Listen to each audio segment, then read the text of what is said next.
Hello, everyone, and welcome to the next episode of Art Side of Life, where I chat with inspiring artists and create various art related videos. My name is Eva, and my guest today is Camille Raveau. And in this episode, you will learn how she published her own book and why it's important to show different emotions in your artworks. Because most of the time people are always working on the same emotion, so some people are always making happy or in cute characters and others always monsters, but you have to work on different emotion, so you have to be able to make for the same character or different character to show the character very happy or sad, very stressed or very angry, and all of this. Camille is a French writer and illustrator from Versailles near Paris. She is most known for her illustrated book series Will and Isabelle, Le Petit Machine in French and A Little Machine in English, which she brought to life thanks to a successful Kickstarter campaign and in the future wishes to turn it into her own animated movie. We met at CTN Expo in Burbank, where she was presenting her work and also reviewing portfolios with a special focus on storytelling. So please welcome Camille Raveau, and let's get to the interview. So welcome everyone to the new episode of Art Side of Life, and I'm super happy to have Camille here. Hi! Hi Eva, how are you? Oh, good. And how are you? How is France? Yeah, I'm back to France, and my trip in LA was very awesome. Yeah. Connection. Oh yeah, so let's mention for the audience, we actually met at CTN, so it's super nice, creative talking about like the artist background and all of that. So maybe let's talk about your background, and maybe you can mention like when did you decide the first time I want to take this professionally, like the art career? Oh, so first of all, I didn't know that it was possible to have an art career. So it's just my friends and most of my teachers push me in this way and say, okay, I think you have to do art career, because I was always drawing everywhere in math class or in geography or French class. I was always drawing. It was like breathing. I didn't pay attention that I was always drawing, but I didn't ever take any class in art. I start after high school. Then I was when you have your diploma after high school, I start an art school. And so how did you choose the art school? Someone from your area advised you to choose this one, or? I think I was, so first of all, I remember it was one of my first souvenir. When I was 8, I remember the Hunchback of Notre Dame. I don't remember exactly the title in English. At the end of the VHS, there was some. They show us the artists who were working on the movie and how they were doing. And I remember that all of these guys were drawing outside in front of the Cathedral of Notre Dame in Paris. And I say, this is a career we can really work. And so I say, oh, I think I have to ask some question, but nobody could answer me, because it's like, no, it's not a career. It's just some people are drawing. I say, okay. And then I remember I was in just before high school. I was maybe 13, and I saw on TV like a documentary on animation industry, and they show a school, a very big school in France, like Gobelin. And so my goal was to enter in this school. So that's why after high school I started art school to get in the program of Gobelin, but I never get in. So I found other school, because there is many art schools.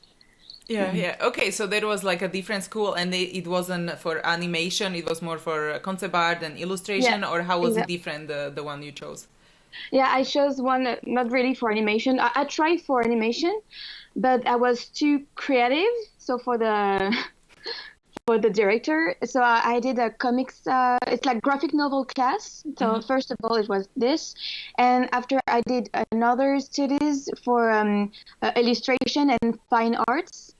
And I did also in university cinema. It's like you are working on a real movie, like action movie.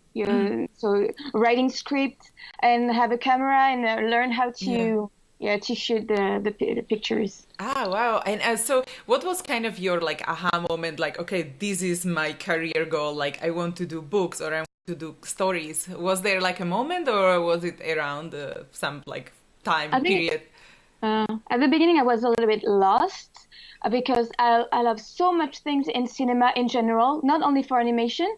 It's just after you put only your favorite class together and say, oh, I have most of my pleasure and when I was happy in some class. So I was just bring some happiness and good class together and say, oh, it's animation. I prefer script, so writing stories, so telling stories. And then I love drawings like storyboards and illustrations. So it's like, all of this was storytelling. So that's how I was little by little, I find my way. And so, okay, you decided, yeah, I want to do stories. And what was the next step when you were like, okay, how do I find the first job, or how do I do networking? So if you can take us through your like biggest decision-making points or like turning points in your artistic journey. It was hard because so I didn't I was not in an animation school. So for this, it was difficult to have any training program in any animation studios because I didn't. It's not. It's like it's difficult when you're from another area of art to enter in animation because for them you don't really know the I don't know the base of the animation, but I knew only by books because I was buying a lot of animation books to learn, but I didn't want to animate. It is great. I love to see people who can animate, but for me it was really all the production of the just before the movie, just working on the story and the designs. And so for this, have to because I couldn't reach my goal by a straight way, have to go on the right, on the left, and just turn. And so I was always going to many art convention, and just ask people some question. And I was very curious. And each time I could make a feat in the industry, I tried. I did my best to enter in the industry. So you went for CTN also last year. Were there like other conventions you can recommend which are good for networking? So for networking, so for me, because I come from graphic novel and illustration and animation, I mixed all of them because finally at the end it's the same. It's just a way of thinking, a way of working. And we are very close from even it's different. It's close. So I know a lot of convention in France, like Quai des Bulles. It's in the west of France. It's in Brittany. It's a lot of graphic novels. And Angoulême, it's the center of France. It's a lot for graphic novels too. And then Annecy, for people who love animation in French, it's wonderful. And I didn't know why, but I'm so in love with California. And I've discovered CTN only because someone invited me there and say for the first time, it was 6 years ago, and say, oh, you should go to this convention. It's very nice. And you can meet real artists in real, not on Facebook, not in social media. Let's just in real and ask them questions and just observing and just seeing, look at their work, because on the booth they show their best, and you can have an idea of what industry wants you to do. Yeah. So that's why I was always traveling, so between France and California. But I think there's other art convention everywhere. But this one is my favorite. Annecy is really close by here as well, so I might go there next time. And when you also mentioned when you went for CTN and you were networking in the area as well, you told me that you also went for some art classes, and maybe you can talk about some of these experiences as well. Oh yes, with pleasure. So this story, it's a long story. I can start when I was 13, so it was before I really wanted to work in art. So I didn't know that Disney Studios or any animation studio was real and was in California. I was no idea of this. It just I was sent to an American family to learn English, and the flight was canceled. So I did Paris and Los Angeles, and then Los Angeles, Salt Lake City. But the first time I saw Los Angeles, like the 3 letters of the airport, like LAX, I say, oh, I didn't know. It was a huge picture, like very bright in front of me. Like, oh, I think I have to go back here in this place. I will have some work there and a life. I don't know. It's like when you fell in love with someone. So I just fell in love with. I know it's only the airport, but oh no, I didn't. I knew that there was something with this city. You had the So vision. yes, but I didn't know nothing about industry of movies and animation. It was only I don't know why it's like a picture like pop up in your head. And so after that, after my art school, I was graduated, and 2 weeks or maybe 3 weeks after, I had an email from Disney Animation Studios. And they saw my work on social media, maybe blogs, or I don't really know how. Maybe because I go to many conferences in Paris for animation, and so I applied for one of there. Ah, okay. And so maybe because when you apply, you put your information. So maybe they click on, I don't know how, but they just told me if I was interested to have an interview with them. And I say, yes. I thought it was a fake. And so I was looking for any information. It was a right person. It was a good email. And yes, it was right. And so I went to the interview, and it was the beginning of the possibility that the dream could be true, because it was always a goal for me to go to Disney. Have personal personal reason to this. It's not only because it's Disney, and I'm not a fangirl. It's very personal. Disney more than another studios, and so to have this interview was very big for me, and they just gave me the chance to say oh, you can reach. You can make this dream come true. You just have to work a little bit more, but the power that you have is already in you. So it's just work. So when somebody like them, the recruiters, can say, oh, now it's only work, because the most important thing for animation you already have in you, like storytelling, like a sort of your soul that you put in the drawing, sensitive, something very sensitive. Yeah. It's already in the drawing. So after, it's only mistakes that you can work. So it's what did they tell you to improve? Was it like fundamentals, like color and light, anatomy, or was it something else? It was like, oh, there is many things I remember. So first, just don't put only one character or two characters like on the side. Just tell a story with the two characters or three to tell something, not draw only one character who doesn't move at all. So the interaction between the characters. Yes, work in an interaction, and then the background, like put your in situation, like put your characters in the background to understand what they are doing, what they are not alone in a black hole. They want to. They are moving and they are living in the world. So tell us more about the world that they live in. Yes, and light and a lot of different emotion, because most of the time people are always working on the same emotion. So some people are always making happy or cute characters, and others always monsters. But you have to work on different emotion. So you have to be able to make for the same character or different character to show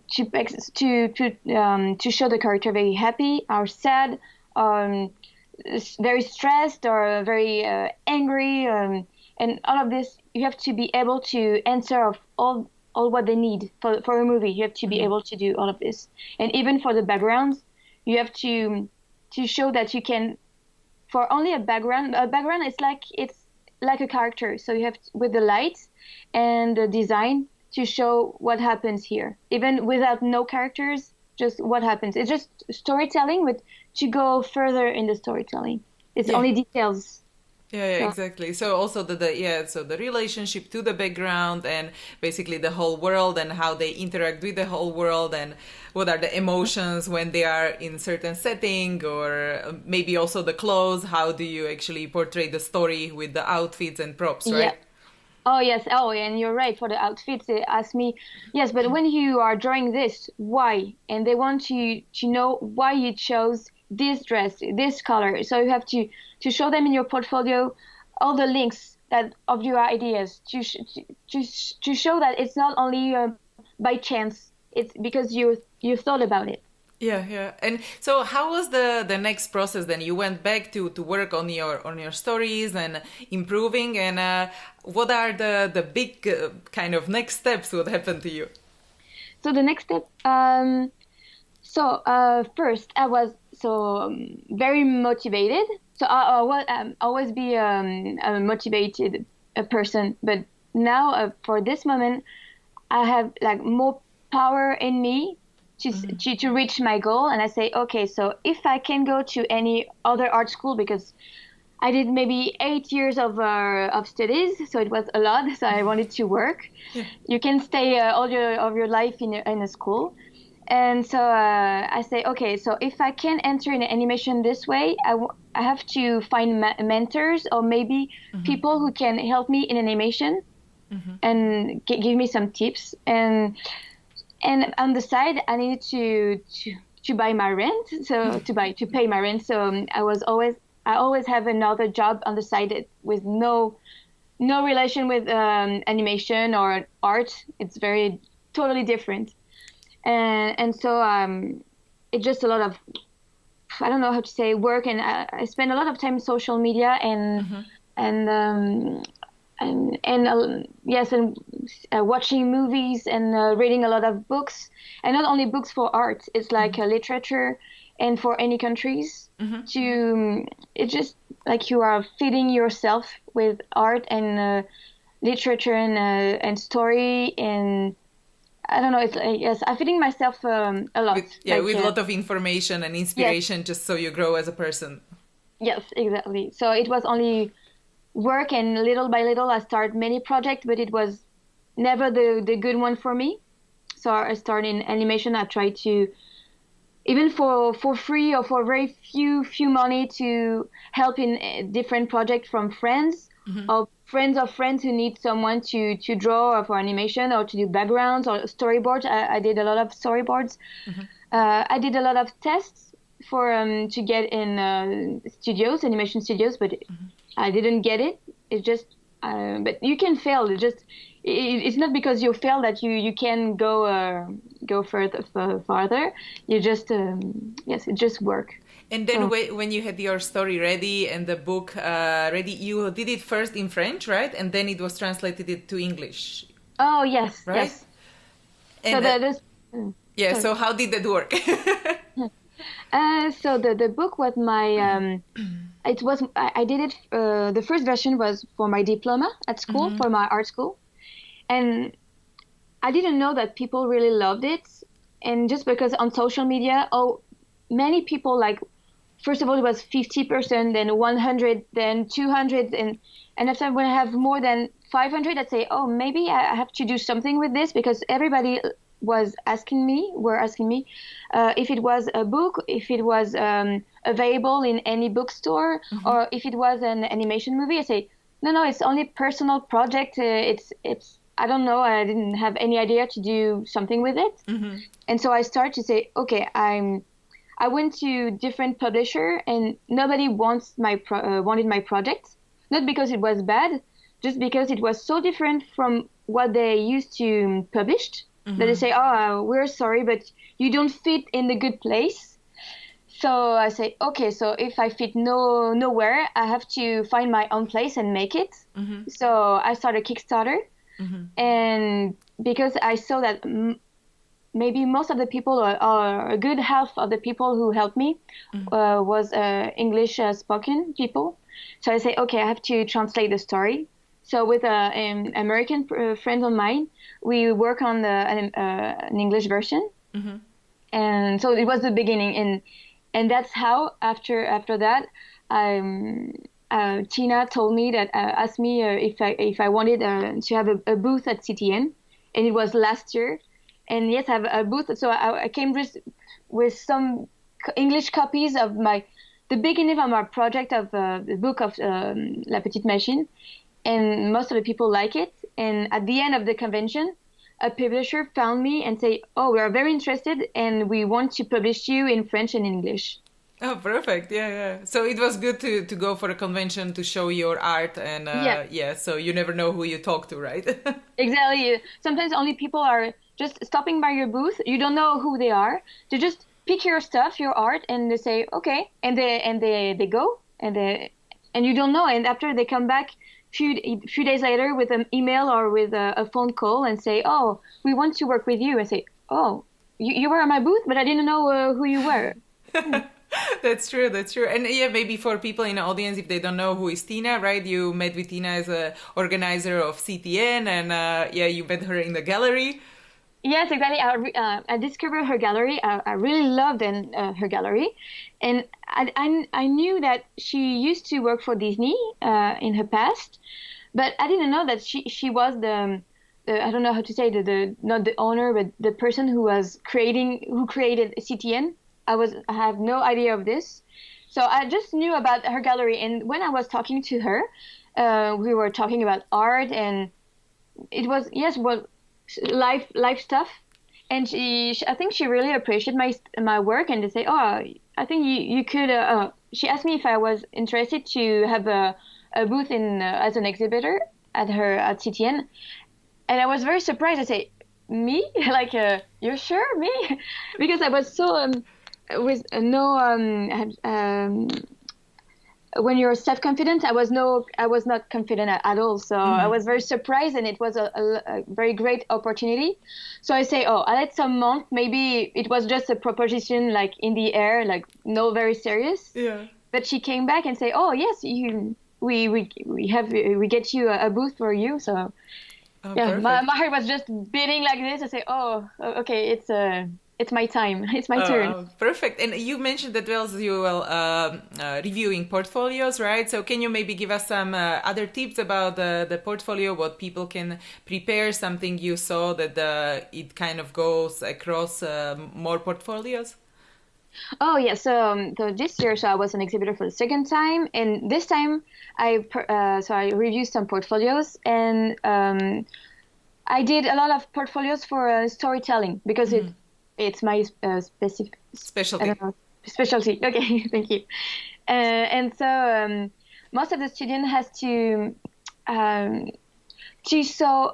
they have to watch more movies because most of the time they are just telling a story, but it's like they have a beginning, but they don't have really a ending, or maybe they have a beginning but no an ending. But here it's very you are lost, and there is no logical ways, so you don't really understand. It's not very clear, even if they have good ideas, but it's too rough. It needs to be more logical, and to keep the eyes of the person, the viewer, from the beginning, to understand each action, and then an emotion, because it's not only action, it's action and emotion, and to the end. So most of them, I told them to watch more movies, and different movies. It depends of what they want to tell. Like if they want action, like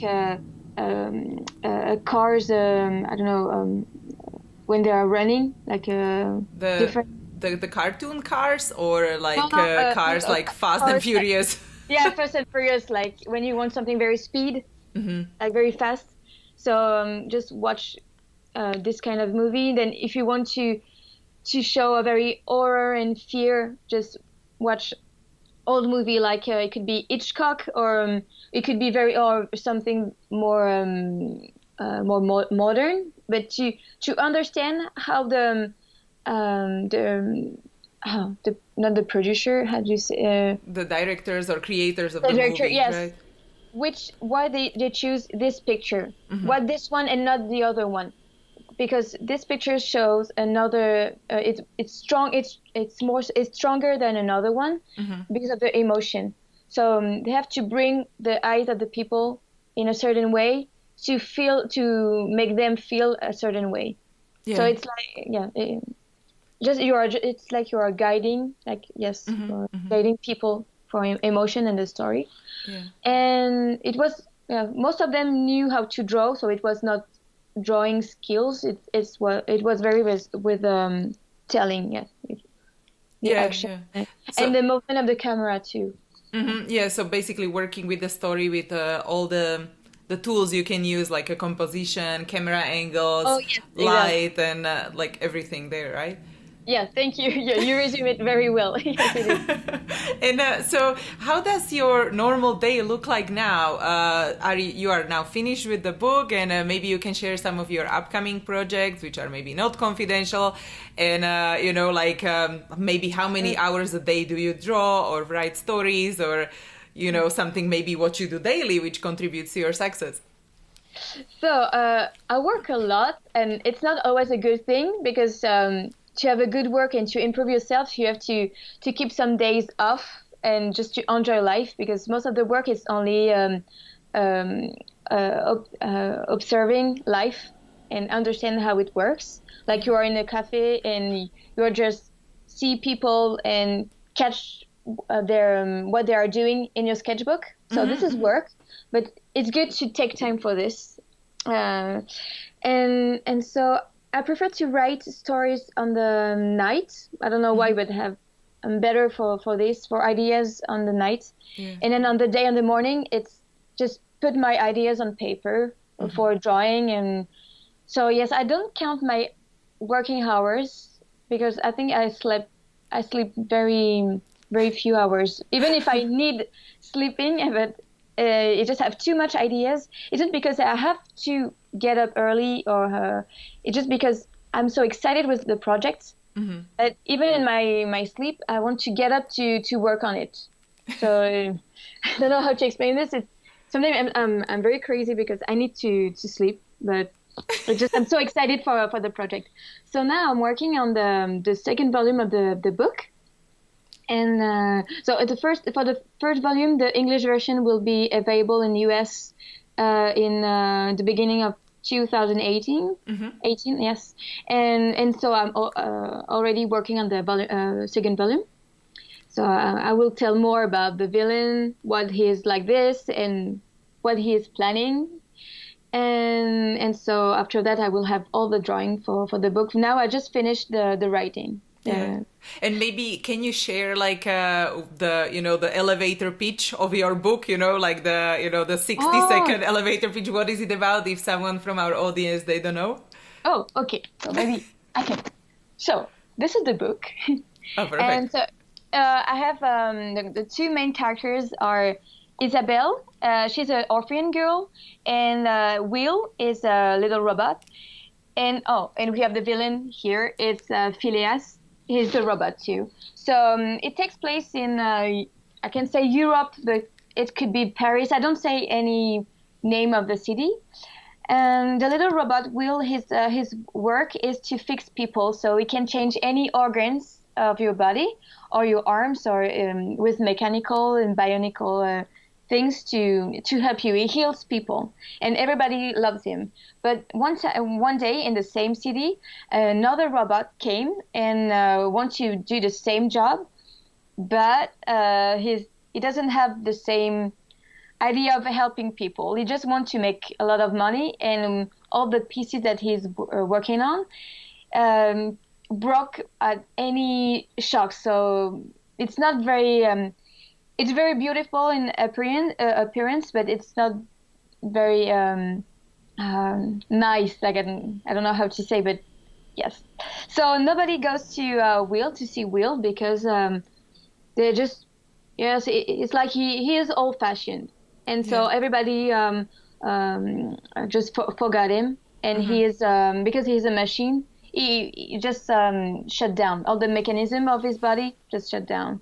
And then you can see the orphan girl, Isabelle. She wants to know how her parents were just disappeared, and she knows that it's something about a big robot named Phileas. So she doesn't have a lot of information, but she wants to go to find the answers. So she flew the orphanage, and she was so it was the night, and she's freezing, and she has to find a place to stay, and she found a little store, and there was nobody in it, and she found a little puppet, and because she loved to fix and fabric her own toys. She's making her own toys because she thinks that it's only a puppet, so she's fixing it. And well, it's Will, and he is just alive again. Yeah, and then the story continues from there, and then Exactly. they see how the So relationship develops and everything, right? totally. So it's a friendship story and adventure and finding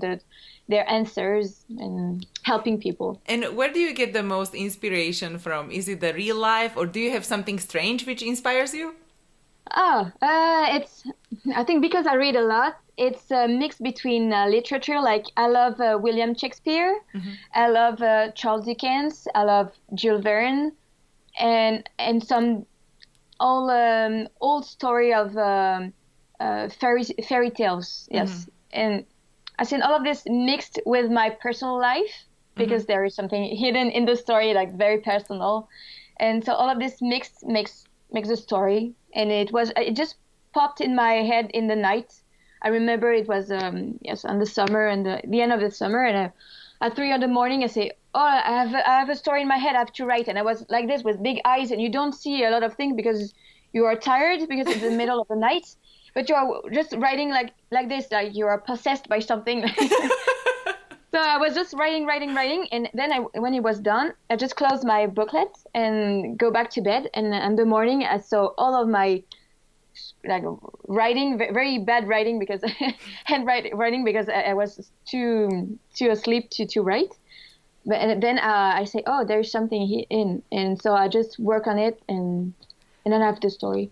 And so, how do you work with the aspect of realism and fantasy? How do you keep the story relatable? Because, like, if you go too crazy with fantasy and abstract things, people might not relate as well. So, how do you kind of keep the level? I was to keep the level. I tried to be very close to the reality, like the feelings. Yes, it's the feelings.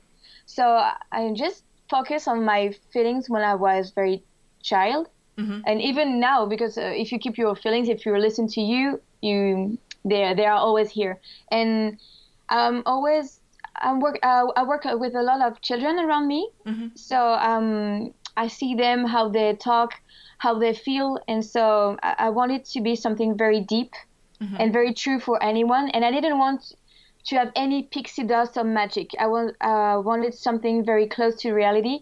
To what I love in fairy tales, not only fairy tales but tales, it's the lessons that you learn at the end of the story, what you are learning. And I want you that at the end of the story, when you finish the book, you are stronger, or you learn something more. Like I changed you in a certain way. Yeah. And to be maybe happier, or I don't know, to have a feelings. Yeah, definitely. Because then if you can reflect about yourself or about something happening around you, that definitely then the book has kind of succeeded in a way. Like, okay, this is interesting. There is like a mark on me. And so this is why even the villain, he's a real villain, but I explain when he's like this. I don't want something too white or too black. It just you can understand that nobody is perfect, and everyone has his own journey. Yeah. Like so, you just like respect your journey, and it's the most exciting thing in your life. Yeah, definitely. And so what are your thoughts about branding or your personal branding or the art style, So when people look at your work, they know it's from you, and so they see kind of consistency across like either the social media or the books or kind of the overall. Oh, it's an interesting question. I don't know.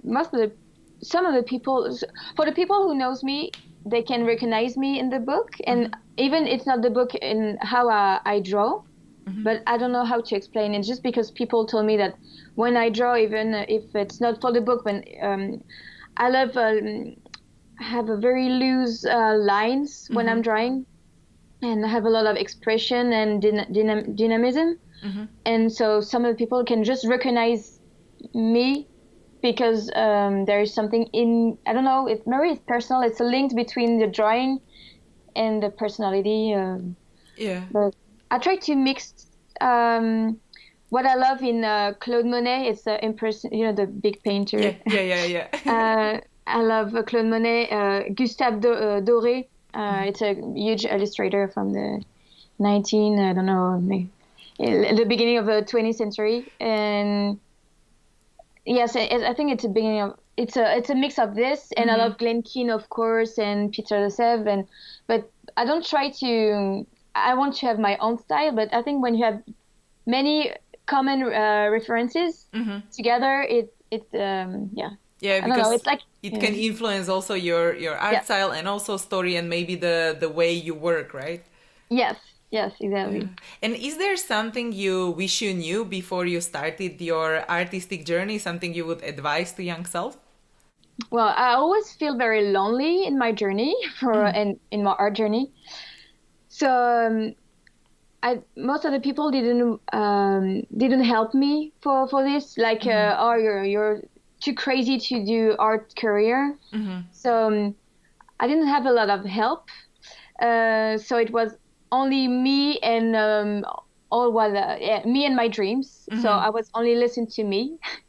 And then the first real advice that I had, it was at the end of my art school from one of my teacher, and I say that even if you're scared, you go at the end, you go to the end. So because I didn't want to go to, the other day you are in front of the jury. Yeah. Just before to get your diploma, you have to show your work, and I didn't want to show my work at all. I was too scared.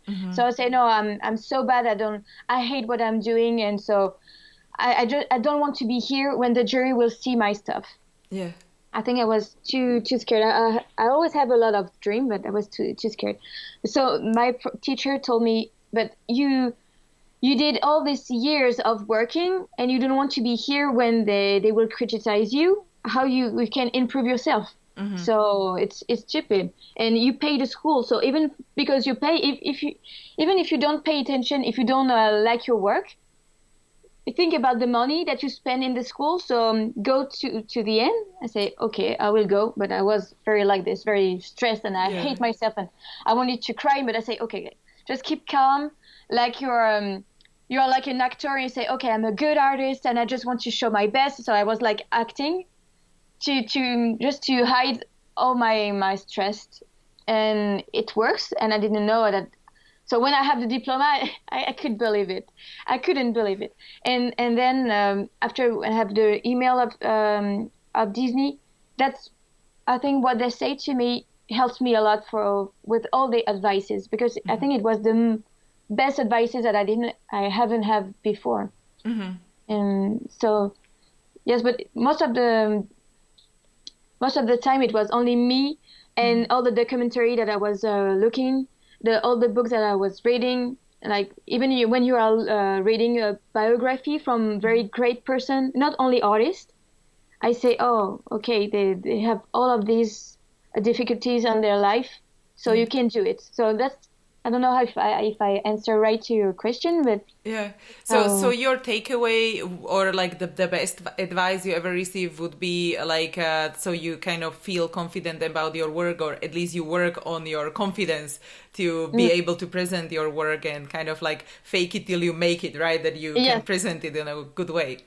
Exactly. Yes, that's how I do. Now it's better, but yes, most of the time I'm just pretend that I'm very self-confident, but it's wrong. But it's just it's easier to show your work, and after people they are not I don't know how to say, even if your work is bad or good, it's just improving. It's just work. So you don't it's not because people don't like your work or like it. It doesn't matter. What does matter is what you want to do, what do you want to tell, and if some people want to give you some advices, you are free to say, oh, I keep them or I don't want them, and then you do what you want. You be happy with your heart. Yeah, because then it helps you improve, right? As you said, like that you can explain your work, why did you do certain things, and so people can understand it better, and then the presentation. But you have to be open-minded to receive this advice, and to be even if you don't agree, to say, oh, but this person knows better than me, so maybe I should, listen to him or to her. Yeah. So like, be confident about work, but with open also for the feedback and the improvement. So yeah, because we never stop learning, right? And Yes, just like never. continue. And let's talk about the future. And maybe I would like to know, where would you see yourself in like 5 to 10 years? You know, like your dream scenario if you cannot fail, and this is where I am, and what is happening. I think in 5 or 10 years, I will work in.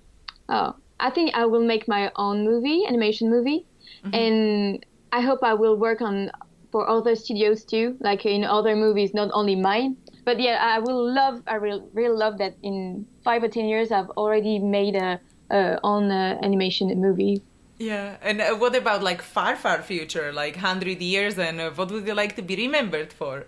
Oh, uh, maybe I have a big ego, but I hope that all my work, like books and animation movie, I hope that children will remember. Like it's not only children, even adults, but I hope I will be part of this story who helps people to grow up and to take care of the others, of themselves and others. I think what I love is friendship and helping each others. Like in this world, we have so many problems, but we have a lot of good things, and a lot of people love to help. And this is the strength of humanity too. So I hope I will just give a little help with my art to the world, to healing the world. Oh, so yeah, maybe that's big, perfect. really, yeah.